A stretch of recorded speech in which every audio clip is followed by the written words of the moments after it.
Hey there, thanks for tuning into Duck Bricks. I'm Chris, and I got a chance to visit China and go to a ton of unique LEGO stores in Shanghai and Beijing.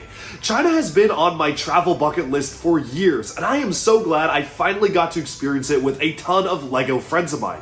And so, in a group of 6, we embarked on a LEGO hunting journey, going to different LEGO stores and seeing just the amount of variety and different things the LEGO stores in China had to offer compared to the stores we're used to in the US. So join me as we go on a LEGO hunt across China and also check out some of the really interesting exclusive items we were able to pick up. Let's Ninja go! Our first stop on the trip was Beijing, and so after seeing the Great Wall of China, which I'm going to cover in detail on the separate travel vlog, we had to stop by an official LEGO store in Beijing, and honestly, I did not know what to expect. We went to one of the largest LEGO stores in Beijing, and it was absolutely decked out with all sorts of different minifigures and costumes and traditional robes that really signified that this is a very China-specific LEGO store.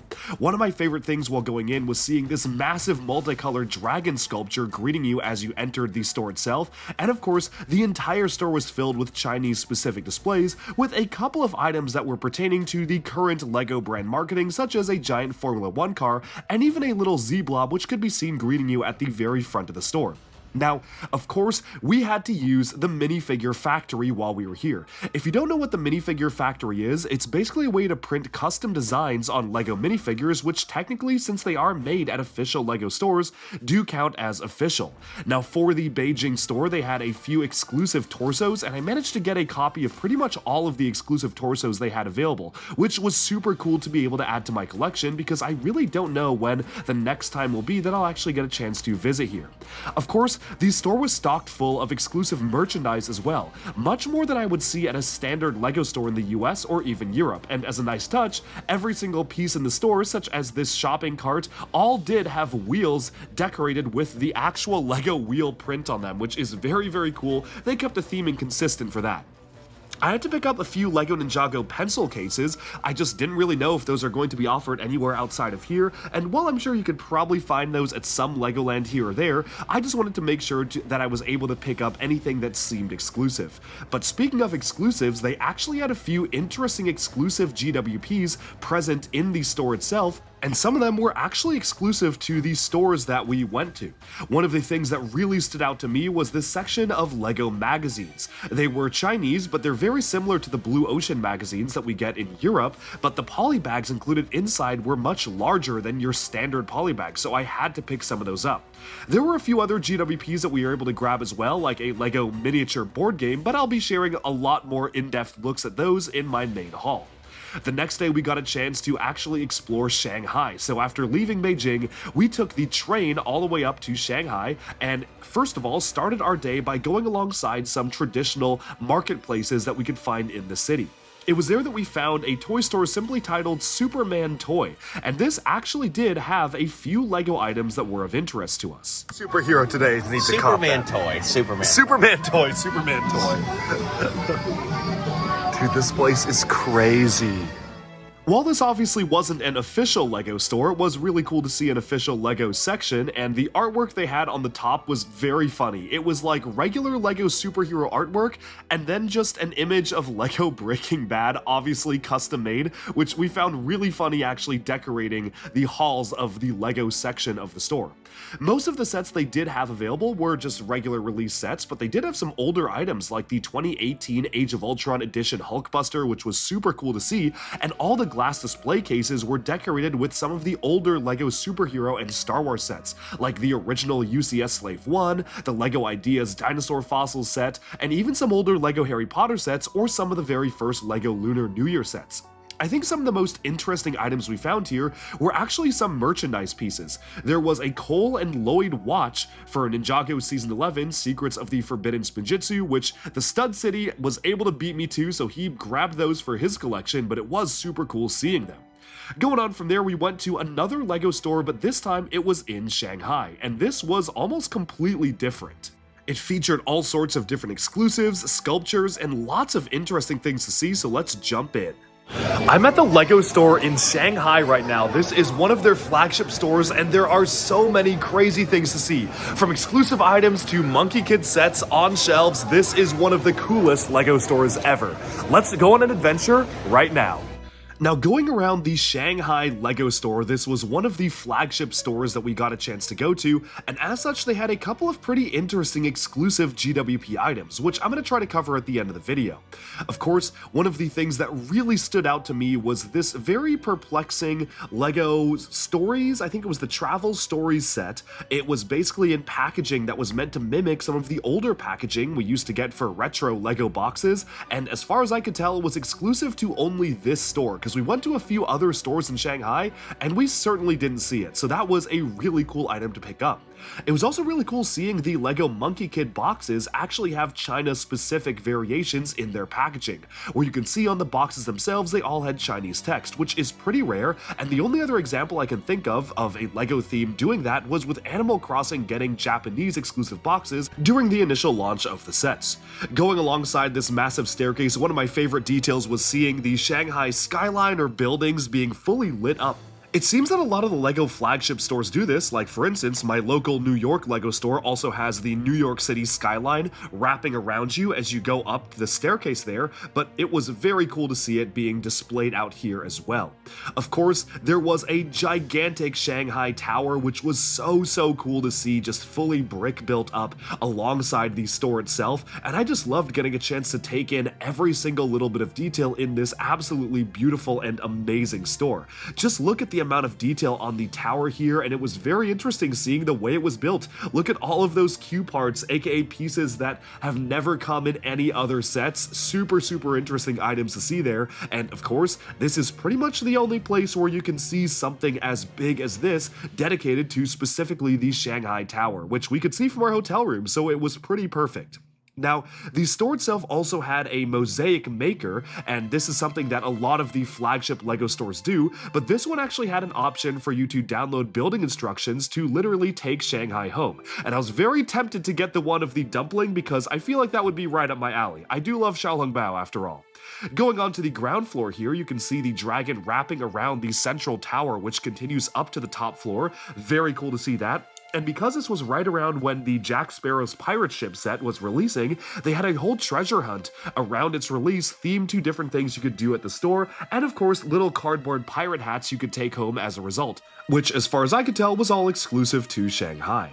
Over here was a quick look at some of the GWPs and even a Ninjago spinner tournament which they were hosting at the store, bringing me a lot of nostalgia to some of the old days of Ninjago spinner tournaments being hosted, and it was still very cool to see that tradition being kept alive, at least in the Shanghai LEGO store. We finished off our time in the store by riding on a large-scale rickshaw, which is super cool to see. I've certainly never seen that build in any other LEGO store other than the Chinese ones, and of course, I was able to check out some last bits of merchandise on our way out, including this very interesting piece of merchandise related to Lloyd. I don't know, something's wrong with him. Doesn't quite strike me. I can't quite put my finger on what's wrong with him, but I don't know, doesn't seem quite right. Of course, the Legoland Shanghai flagship store was very cool, and it was in a pretty interesting location too. The store itself wasn't quite as large horizontally as it was vertically, and it had this very large and open glass opening to it with a big I Love Shanghai sign out in front, which was super cool. From there, as the boys got distracted in the Labubu store, as one does, I plotted our course to the next destination, which was a large mall that did contain a LEGO store on the inside, which you can kind of see a brief glimpse at right here. Inside the mall, there was a small LEGO department store section as well that I wanted to point out, including a strange brick-built 2D race car driver, which was quite interesting to see, and the funniest thing of all, which was a large-scale LEGO Nexo Knight statue, which clearly had just been sitting there since 2016 or so, and it was very cool to see my good old pal Clay Morrington still representing the theme going strong. Going into the official LEGO store though, we actually were able to find a few interesting exclusive items. One of the coolest pieces that unfortunately we couldn't take was this metal LEGO Insiders stand with a minifigure. You had to be a member of the Insiders program in China to be able to get it, and also be a member for a very long time. Plus one of these exclusive LEGO Architecture Shanghai sets, which they recently re-released, and I'll share a little bit more on that later on in this video. Of course, it was always very cool to see the exclusive China Monkey Kid boxes with all the character names in Chinese, which I thought was a very nice touch. I wish LEGO would do more regional boxes like this. And I think one of the most interesting things I saw was this China exclusive regional ad playing on the screens, which is very different from the LEGO ads we are used to here in the States. But honestly, I really liked it. It felt super creative. There were so many different things going on in the ad itself, showcasing all sorts of different sets, and I really liked just kind of standing there and seeing what sorts of advertisements they had available specifically for the Chinese market. We're at LEGO Store Shanghai number 2, and this one actually has an exclusive set. They reissued the LEGO Architecture set with different box art specifically for Shanghai because it's been discontinued for a while, which is pretty crazy, and there's even crazier GWPs inside, so let's go. What did bro do to deserve that? I'm posting a TikTok right now. They're hanging drama. Our final official LEGO store destination was the Disneyland Shanghai LEGO store in Disney Town, which had one of my favorite things I've ever seen in any official LEGO store, which was this history section dedicated to vintage LEGO products, including an original LEGO wooden duck and some of the older bricks, which is certainly not something you see every day in a standard LEGO store. I didn't get too much footage in here because unfortunately we were super short on time, but I had to highlight some of the really cool Marvel statues I saw there. Of course, it being Disneyland, you have to have some Marvel characters, and the Disney murals on the side of the wall as well. Plus, of course, they did have their own minifigure factory, so we spent pretty much all our time there trying to max out at the minifigure factory, which also was able to net us a ton of China exclusive LEGO items. And speaking of, let's take a quick look at some of those exclusives right now. One of the really interesting things a lot of Chinese LEGO stores do in particular is give out exclusive minifigures to celebrate the anniversaries of the store. We were able to get a 10 years in Sentosa Singapore minifigure when we were in Singapore, and I also was able to pick up a couple of these 5 years in Beijing minifigures as well at one of these secondhand stores nearby, because this actually was last year's promotion. So while it wasn't a currently available GWP, these were all over the place in China, and they basically just had a ton of stores with these that you could pick up for relatively good prices, in my opinion, especially for a time-specific exclusive minifigure. This is something that, again, LEGO stores in the US or even Europe rarely ever do. I've really never seen any LEGO store local to me do something like this, but it's really cool how LEGO chooses to do something a bit more special for the Chinese market by having minifigures like these be made, especially in most of the Asian regions they do business in. This year is a pretty strange game GWP that I was able to pick up at one of the Beijing LEGO stores. The basic premise of this game is that you have a ton of cardboard pieces and you can build your own cardboard dice from the pieces inside this entire envelope, as well as decorate your own minifigures. And it includes a ton of stickers to decorate your figures. Very interesting how technically a lot of these stickers are from licensed characters, but they've removed the licensing. Like the Harry Potter torso has a brick in the emblem logo instead of the Gryffindor torso. The Indiana Jones torsos are stripped of anything that ties them exactly to Indiana Jones, and it was just a very weird item to get. When we first saw these, it was advertised in the back of the box that 4 minifigures could be included and customized, but now I realize that they basically meant that you have 4 cardboard cutouts of minifigures that you could customize, which is quite funny. That's what the game board looks like. It's a pretty simple game, but again, just an interesting GWP that is unlike really anything else that I've seen in any other region of the world. Another interesting GWP I got with my purchases, specifically in the Shanghai LEGO stores, was this photo frame. This is tied to a promotional campaign that was pretty much all over the Chinese LEGO stores. It was a China-specific promo campaign, and I showed a few seconds of the advertisement earlier in this video. Basically, the way this works is that you can see that you have these really nice kind of high-end cardboard elements, and you can use them to slip in your own photos or memories of building with LEGO. It's super specific to that particular promotional campaign, and you can even see images interspersed throughout this photo book where there are actual stills from the promo campaign being used, like this one right here, to advertise the LEGO sets. I find it funny how he has a giant version of the classic Galaxy Explorer there, which is super cool. I kind of want to build that one myself, but overall, just a very interesting set of promotional advertisements for LEGO in China, and this is really well produced. It's actually incredibly high quality, obviously something super specific to the Chinese region, but that's why I like it. It's super unique, and I've never found anything like this at really any other LEGO store other than the ones in China itself. So very, very interesting piece of promo material, and then we can move on to the next one. Now the next one here is super interesting because I actually don't really know the circumstances in which this was given out. I found this at a secondhand LEGO store who said it was a recent GWP at official LEGO stores, which makes sense because it features Kai from Ninjago in his Ghost Hunter outfit, which is super, super cool. Very cool artwork, and this is hard cardboard. It's almost like, it's not even card stock. It almost feels like a hard poster. There's metallic detail around it. I just thought that was super cool and a nice piece of artwork for Ninjago I've never seen outside of this. Of course, many of the LEGO stores did also have their own exclusive tiles. This one in particular you could only get at the Disney LEGO store for using the exclusive minifigure factory, and this right here was an exclusive Legoland Shanghai brick, which I'll talk about a lot more in my Legoland video.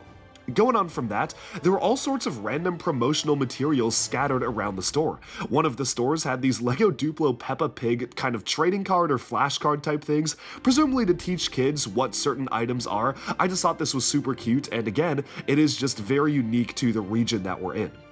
But one of my all-time favorite Chinese exclusive items here were these series of Chinese Lunar New Year Festival books. And as far as I could tell, there were 4 different exclusive books. I got all 4, but I really just wanted to showcase like one as an example on the video here. And this one was one of the ones that was most interesting to me because of the choice of minifigure they included, which was a minifigure that we previously saw in some of the very first Lunar New Year exclusive items, which was super interesting because a lot of those were Asia exclusive. And the entire book centers around the family as seen in the Lunar New Year sets, pretty much the same family we've seen in all of the sets going over the years, and this time they're kind of having to deal with a destructive cat, but then they, I guess, dress up one of the lions to attack the cat itself. It's very funny. It's a super cute, looks like a hand-drawn illustrated story, and it kind of reminds me of some of the old literature we would get for the Lego Fabuland books back in the day, with hand-drawn pictures and the entire family celebrating there. It just felt like a super cute illustration, and again,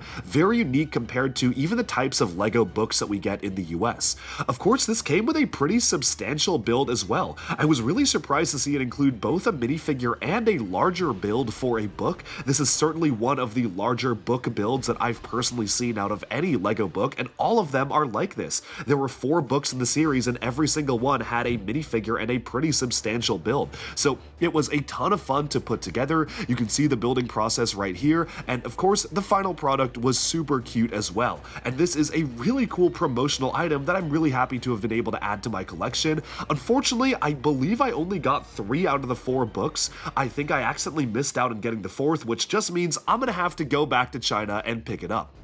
One of the final things that we were able to grab were, of course, exclusive minifigure factory designs. And if you're curious what those looked like, here's a look at the backs of them. We got them at Disney Shanghai, regular LEGO Shanghai, and Beijing, as well as Hong Kong. And I was really interested to see the types of outfits they had. For instance, they had all of these beautiful, like, kimono type of outfits. They had shirts that said, "I love Beijing" and Shanghai, but also written in Chinese text, which is super cool. They had some more traditional robes, like this kind of Sensei Wu style of robe in red and white, which I thought was really, really nice to get. And altogether, this was just a really different sort of LEGO build a minifigure factory than what I'm used to even in Europe or the US, so it was very cool to add them to my collection.